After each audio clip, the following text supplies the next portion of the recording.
नमस्कार, सुप्रभात, good morning Bihar. स्वागत है आप सभी का। आप देख रहे हैं मगध संवाद। मैं आपके साथ हूँ सुनील बॉबी। हम आपको बिहार के हर खबरों से आज कराएंगे रूबरू, चाहे वह बात सरकार की हो या जनता की सरोकार की। हर खबरों से आपको कराएंगे रूबरू।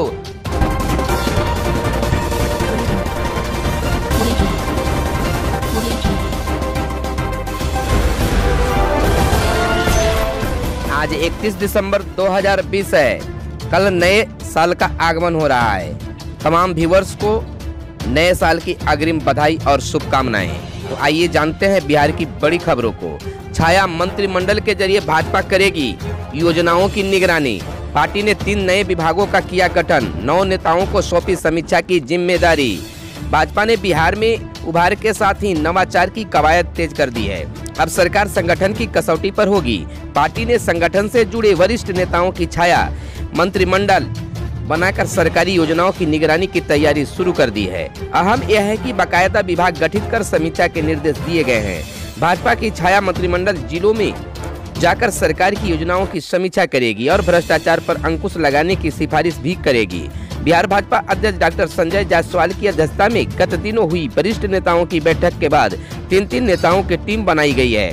भाजपा ने पार्टी पदाधिकारियों को सरकार के अलग अलग विभाग के मंत्रियों पर पूरी तरह से नजर रखने और उनकी एक योजना और कार्य की पूरी जानकारी रखने का टास्क भी सौंप दिया। इधर यह बता दें कि एफपीओ बनाने की जिम्मेदारी और निगरानी का काम प्रदेश उपाध्यक्ष राजीव रंजन, दीपक यादव और अखिलेश सिंह को दी गई है। वहीं सरकारी योजना विभाग की जिम्मेदारी संतोष पाठक, कुणाल भारती और अभय कुमार को सौंपी गई है।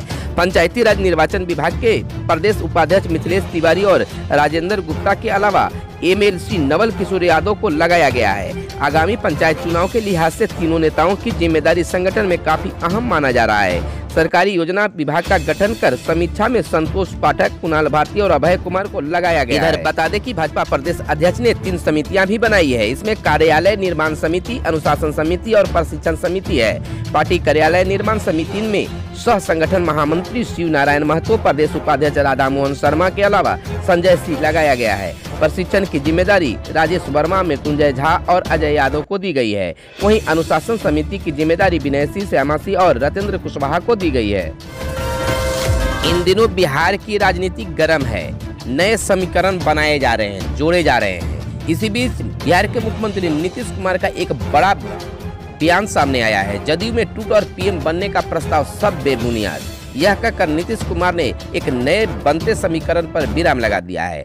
अरुणाचल प्रकरण पर भाजपा से दूरी को लेकर कयासों पर साफ साफ मुख्यमंत्री ने बोल दिया है। अरुणाचल प्रदेश में जदयू के 6 विधायकों के भाजपा में शामिल होने के बाद राज्य में नए राजनीतिक समीकरण की संभावनाओं को मुख्यमंत्री नीतीश कुमार ने हंसकर खारिज कर दिया। वे बुधवार को एक सरकारी कार्यक्रम में शामिल होने के दौरान पत्रकारों से मुखातिब थे। जदयू में टूट के सवाल को उन्होंने यह कहकर खारिज किया कि सब बेबुनियाद है, जबकि राजद के प्रधानमंत्री बनाने के प्रस्ताव से जुड़े सवाल पर वे जोर से हंस पड़े। मुख्यमंत्री की टिप्पणी के बाद जदयू में कई दिनों से कायम भ्रम का माहौल समाप्त हो गया है। हालांकि इससे पहले प्रदेश जदयू अध्यक्ष वशिष्ठ नारायण सिंह ने भी भाजपा से अलग होने की किसी संभावना को खारिज कर दिया था। मालूम हो कि अरुणाचल प्रकरण के बाद राजद की ओर से नीतीश कुमार को कई प्रस्ताव दिए गए। वरिष्ठ नेता शिवानंद तिवारी ने कहा कि नीतीश कुमार को साहस का परिचय देकर भाजपा से हिसाब कर लेना चाहिए। वहीं पूर्व विधानसभा अध्यक्ष उदय नारायण चौधरी ने कहा है कि नीतीश 2024 में प्रधानमंत्री बनने की तैयारी करे, राज्य का नेतृत्व तेजस्वी को सौंप दे। लेकिन जदयू से राजद में गए पूर्व मंत्री श्याम रजक ने यह कहकर माहौल गर्म कर दिया कि जदयू के 17 विधायक राजद के संपर्क में हैं। हालांकि राजद की ओर से पूरे प्रकरण पर कोई आधिकारिक टिप्पणी नहीं आई है। राजद सुप्रीमो लालू प्रसाद और विपक्ष के नेता तेजस्वी यादव कुछ नहीं कहा है। नए वर्ष में मौसम रहेगा सुहावना। आज छाई रहेगी धुंध। 9 वर्ष पर मौसम सुहाना रहेगा, जबकि साल के आखिरी दिन 31 दिसंबर को धुंध के साथ सुबह की शुरुआत हुई। वैसे आसमान साफ रहेगा। गुरुवार को राजधानी का अधिकतम तापमान 23 डिग्री सेल्सियस को न्यूनतम 7 डिग्री रहने की संभावना है। 2 जनवरी तक मुख्य रूप से आसमान साफ रहेगा। 3 जनवरी को आंशिक रूप से बादल और कई जिलों में हल्की बारिश होने की भी संभावना जताई जा रही है। ऑनलाइन नहीं होगी सीबीएसई की 10वीं और 12वीं बोर्ड की परीक्षा। केंद्रीय माध्यमिक शिक्षा बोर्ड सीबीएसई की 10वीं और 12वीं परीक्षा की तारीखों को लेकर फिलहाल इंतजार अब खत्म होने वाला है। केंद्रीय शिक्षा मंत्री रमेश पोखरियाल निशंक गुरुवार को 6 बजे परीक्षा कार्यक्रमों का ऐलान करेंगे। फिलहाल ऐसी जानकारी मिल रही है कि परीक्षाएं 15 से 20 मार्च के बाद शुरू हो सकती है। इस बीच केंद्रीय मंत्री निशंक ने एक बार फिर साफ कर दिया है कि सीबीएसई की बोर्ड की परीक्षाएं ऑनलाइन बिल्कुल नहीं होगी, इससे पहले की तरह कराया जाएगा। सूत्रों के मुताबिक सीबीएसई की बोर्ड परीक्षाओं में मार्च अप्रैल में होने की संभावना है, जो 15 से 20 मार्च के बीच शुरू हो सकती है। इससे पहले सीबीएसई के सामने 10वीं और 12वीं की प्रैक्टिकल परीक्षाओं की भी एक बड़ी चुनौती है। फिलहाल ऐसी जानकारी मिल रही है कि 15 जनवरी के बाद छात्रों को छोटे छोटे ग्रुपों में प्रैक्टिकल के लिए स्कूल बुलाया जा सकता है। विशेष भूमि सर्वेक्षण के तुरंत बाद होगी चकबंदी। शेखपुरा के मौजा गुरेरा में पायलट प्रोजेक्ट की शुरुआत। हाइब्रिड तकनीक की जानकारी के लिए हैदराबाद गई टीम। विशेष भूमि सर्वेक्षण के तुरंत बाद गांवों में चकबंदी शुरू हो जाएगी। राज्य सरकार इसकी तैयारी को अंतिम रूप देने में लगी हुई है। पायलट प्रोजेक्ट के तौर पर शेखपुरा जिले के घाट कुसुम्बा अंचल के मौजा गुरेरा का चयन किया गया है। अगले साल मार्च तक उस गांव में भूमि सर्वेक्षण पूरा हो जाएगा। अप्रैल के पहले सप्ताह में चकबंदी की शुरुआत हो जाएगी। उसके अनुभवों के आधार पर राज्य के अन्य गाँवों में भी चकबंदी होगी। बेहतर काम के लिए बिहार को डिजिटल इंडिया पुरस्कार। केंद्र सरकार ने कोरोना के खतरे के दौरान राज्य की ओर से डिजिटल तरीके से लोगों को सहायता पहुंचाने के काम की सराहना की। नीतीश कुमार सरकार के बेहतरीन प्रयासों को राष्ट्रपति रामनाथ कोविंद ने डिजिटल इंडिया अवार्ड 2020 से सम्मानित किया। कार्यक्रम का आयोजन बुधवार को दिल्ली के विज्ञान भवन में किया गया। इस दौरान केंद्रीय मंत्री रविशंकर प्रसाद मौजूद थे। राष्ट्रपति ने वीडियो कॉन्फ्रेंसिंग से कार्यक्रम में शिरकत की थी। राष्ट्रपति ने मुख्यमंत्री नीतीश कुमार के प्रधान सचिव चंचल कुमार, आपदा प्रबंधन के प्रधान सचिव प्रत्यय अमृत, अपर सचिव रामचंद्र डू, एनआईसी के शैलेश कुमार श्रीवास्तव एवं नीरज कुमार को डिजिटल इंडिया पुरस्कार देकर सम्मानित किया। बिहार के आपदा संपूर्ण पोर्टल को 6 विभिन्न श्रेणियों के लिए किए गए 190 आवेदनों में से चुना गया। खबर खेल जगत से। रोहित की एंट्री से किसी की डगर होगी मुश्किल।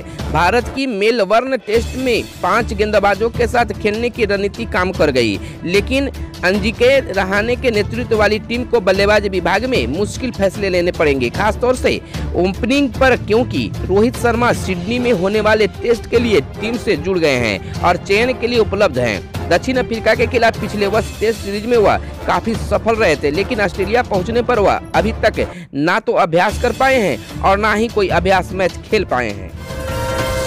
बिहार में प्रमंडलवार होंगे पंचायत चुनाव। राज्य सरकार ने चुनाव आयोग को भेजा प्रस्ताव। बिहार में इस बार पंचायतों के चुनाव प्रमंडलवार होंगे। राज्य सरकार के इस प्रस्ताव पर राज्य निर्वाचन आयोग विचार कर रहा है। इस पर शीघ्र निर्णय लिया जाएगा। आयोग के साथ पंचायत चुनाव पर चल रहे मंथन के दौरान पंचायती राज विभाग ने परामर्श दिया है कि प्रमंडल स्तर पर चुनाव कराना कई मायनों में बेहतर होगा। राज्य में 9 प्रमंडल हैं। इस तरह आयोग अंतिम निर्णय ले सकता है और 9 चरणों में होने वाले चुनाव को संपन्न कराने का अंतिम निर्णय दे सकता है। गौरतलब हो कि ग्राम पंचायतों के चुनाव अप्रैल-मई 2021 में होने हैं। इसको लेकर तैयारी शुरू कर दी गई है। सीएम नीतीश कुमार का बच्चों को लेकर आया बड़ा बयान। कहा, बच्चों को राजधानी जलाशय का भ्रमण कराया जाए। 4 से होगी सैर। प्रकृति से जुड़ी चीजों को बच्चे जब देखेंगे तो उन पर व्यापक असर पड़ेगा। मुख्यमंत्री ने सचिवालय परिसर स्थित जलाशय का लिया जायजा। मुख्यमंत्री नीतीश कुमार ने मुख्य सचिवालय परिसर स्थित राजधानी जलाशयों को बुधवार को जायजा लिया। इस मौके पर उन्होंने पत्रकारों से कहा कि पर्यावरण के दृष्टिकोण से इस जलाशय को विकसित किया गया है। अब यह काफी सुंदर दिख रहा है। पक्षियों का कलरव और बहुत अच्छा लग रहा है। राजधानी जलाशय का निर्माण स्कूली बच्चों के लिए किया गया है। यहाँ 20 बच्चों का ग्रुप बनाकर बच्चों को साथ लाकर स्कूली बच्चों को 4 जनवरी के बाद लाकर भ्रमण कराया जाएगा। उन्होंने कहा कि भ्रमण के दौरान इस बात का विशेष ध्यान रखा जाएगा कि पक्षियों को किसी प्रकार की कोई दिक्कत न हो। नई पीढ़ी को प्रकृति से जुड़ने का एहसास होना चाहिए। बच्चे यहाँ पर आकर प्रकृति से जुड़ी सारी चीजों को देखेंगे, जिसका उन पर व्यापक असर होगा। उनकी रुचि प्रकृति और जैव विविधता पर पक्षियों के प्रति संवेदनशीलता को भी लेकर संवेदना बढ़ेगी। हेडमास्टर का होगा वेतन बंद, नपेंगे डीईओ और डीपीओ। राज्य में वैसे प्रधानाध्यापकों का वेतन बंद होगा जिन्होंने राष्ट्रीय प्रतिभा खोज प्रारंभिक परीक्षा एवं राष्ट्रीय आय सह मेधा छात्रवृत्ति योजना परीक्षा में शामिल होने वाले छात्र छात्राओं का आवेदन ऑनलाइन वेरीफाई नहीं किया है। इसके लिए गुरुवार तक अंतिम दिन है। उसके बाद पोर्टल बंद कर दिया जाएगा। अंतिम तिथि तक संबंधित सभी छात्र छात्राओं के आवेदन ऑनलाइन वेरीफाई नहीं होने पर संबंधित जिलों के जिला शिक्षा पदाधिकारी सहित सभी जिला कार्यक्रम पदाधिकारी पर अनुशासनात्मक कार्रवाई होगी।